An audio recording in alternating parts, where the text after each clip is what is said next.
In the previous chapter, we witnessed the end of the fight between Jack Hanma and Kosho Shinogi, with Jack inflicting a severe injury on Kosho, leading the narrator to suggest an imminent end to the fight. Kosho struggles to stay conscious after taking damage to his carotid artery in his left arm. The tension among the spectators and fighters is palpable, leaving even the most experienced fighters like Baki and Doppo in silence. Doppo warns about the seriousness of Kosho's injuries, and Katsumi reflects on the importance of certain arteries and veins in the human body, stating that these are key points when using bladed weapons. The battle continues in the arena, with Jack temporarily affected by Kosho's technique and losing his sight. However, none of Kosho's efforts were enough to bring down Jack, and it was Kosho who ended up unconscious first. The injuries inflicted by Jack finally took their toll on his already weakened body. Mitsunari declares the end of the fight, and Jack is proclaimed the winner, highlighting his biting technique as a novel and effective fighting method. Doctors rush to attend to Kosho, who, despite being weakened, shares a moment of recognition with Jack, praising his fighting style and assuring him that he will regain his sight within a week, after Jack had asked with notable concern. The chapter concludes with a playful act by Kosho, who tricks Jack into letting him bite his ear, showcasing his cunning and causing a surprise and frustration in Jack, who feels defeated by his own technique. The conclusion of the fight brings Jack one step closer to his dream fight against Yujiro Hanma.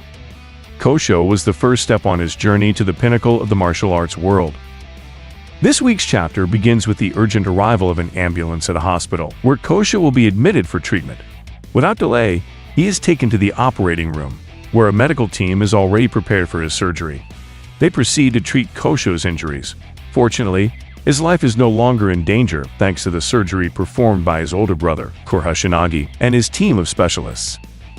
In the next panel, we see Kosho still unconscious, while a present doctor admires the resilience of martial artists, capable of pushing their bodies to the limit without stopping.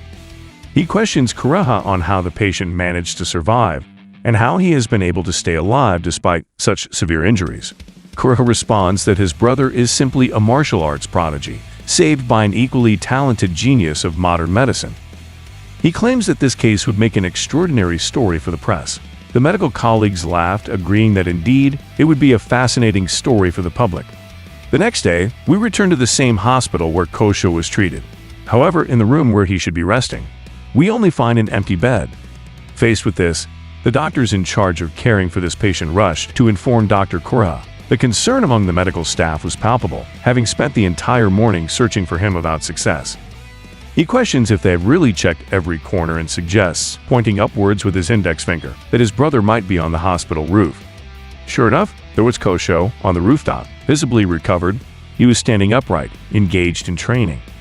Accompanied by his colleagues, Dr. Kureha ascends to the rooftop, where they find the elusive patient. They've observed Kosho, not only awake and standing after his surgery, but deeply immersed in his physical training, executing swift movements with his left arm. But that wasn't all. The young man also showcased his exceptional agility and technique with his legs, performing complex aerial spins at high speed, concluding his display with a rapid spinning kick. Kosho finished his performance by landing gracefully in front of those present. The doctors could only marvel at the precision of his actions, comparing it to the edge of a sword.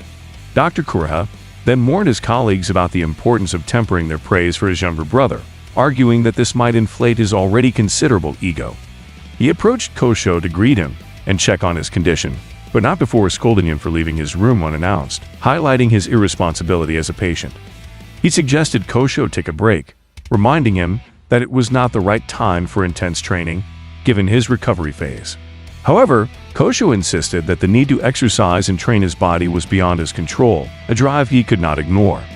The conversation was interrupted by one of the doctors, who admitted being captivated by the visual spectacle that Kosho had provided. Kureha reiterated his warning not to overestimate his younger brother's feats, reminding his colleagues of the importance of maintaining objectivity. Kosho questioned the doctors about their compliments, leaving them surprised and silent for a moment. He then executed a series of high-speed punches and kicks in the air, ending his exhibition with a striking blow to the ground that generated a shockwave merely from the pressure of the displaced air. He clarified to the medical staff that, for a martial artist, maintaining form is crucial, as they cannot detach from the essence that defines them. Kuroha asks if Kosho's remark was referring to Jack, whose fighting style seems to lack such form or aesthetics. Kosho notes that the aesthetics of Jack Hanma's movements, or the style's form, are irrelevant to him. He later clarifies his statement, explaining that Jack does not disdain aesthetic movements. Rather, his fighting approach focuses more on his overwhelming presence, his wild and imposing nature. He confesses to Kuroha that Jack adopts a martial approach based on ferocity, without an apparent aesthetic, comparing him to a wild beast, whose primary attack is biting, an act purely instinctive. Kuroha agrees completely. Jack Hanma had deliberately chosen a fierce, non-human combat style, thus representing the audacity of the biting cyborg. He reflects, along with his brother, on whether Jack could have surpassed Yujiro in that respect. And well, that's how this week's chapter ends. This chapter wasn't as interesting as we had hoped. I think it could have been summarized in 5 pages, and it seems the manga will go on a break for a while. This means we'll have to wait longer to find out who Jack Hanma's next opponent will be. I'm glad that Kosho has recovered, but at the same time, I'm bothered that the day after the fight he's throwing punches and kicks as if nothing had happened. He received the toughest fight of his life, and was on the brink of death. But now he appears as if nothing had occurred. I'm not sure what you all think, but I believe this diminishes the importance of his fight with Jack. It's as if there was never any real danger to him. I mean, even Nomi seemed more affected after his fight with Jack, and he didn't take as big of a beating as Kosho did. It would have been more consistent with the narrative and the impact of the fight if Kosho needed time to recover. This would have not only added realism to the story but also highlighted the threat Jack poses to his opponents. However, the constant presence of Dr. Kuroha, capable of performing medical miracles, seems to ensure that despite the most severe injuries, recovery is always assured. Let's compare this to the Pickle arc, where both Katsumi and Retsu were significantly affected after fighting the prehistoric cavemen. One lost a leg, and the other an arm, conveying real danger when facing Pickle. Now the same doesn't apply to Jack Hanma, as it seems the author wants us to understand that Jack has a fighter's morality, and wouldn't do something as extreme as Pickle does in those fights. I think it would have been a good moment for Itagaki to introduce us to a renewed Jack Hanma, devoid of morality and willing to do whatever it takes to win. It's fine that he shows respect to his opponents, but I would have also liked to see his more unstable side, just like when he fought against Pickle. The final dialogue between the Shinogi brothers suggests that Jack might have surpassed Yujiro in the aesthetic aspect of combat. This means that Jack isn't concerned about flashy movements. If something works, he doesn't care how it looks to the audience. This attitude is reflected in both fighters, as Yujiro does seem to care about looking good in his fights. Remember the moment when Doppo cornered him in an arena corner and was delivering a barrage of punches. At that moment, Baki appeared, which made Yujiro take the fight seriously and use his maximum power to defeat Doppo. The same happened when he fought Kakukayo. In that fight, the old man made him look bad in front of all the attendees, which led Yujiro to resort to copying and belittling his techniques. It seems Jack doesn't mind looking bad in a fight as long as he secures the victory. I find this contrast between father and son to be a very interesting aspect to analyze. But well, this is just my personal opinion. I'd like to hear your thoughts on this fight and what happened afterward. Do you think Jack should fight unrestrained and defeat his opponents without concern for their well-being? Also, let me know who you'd like to see as Jack Hanma's next opponent.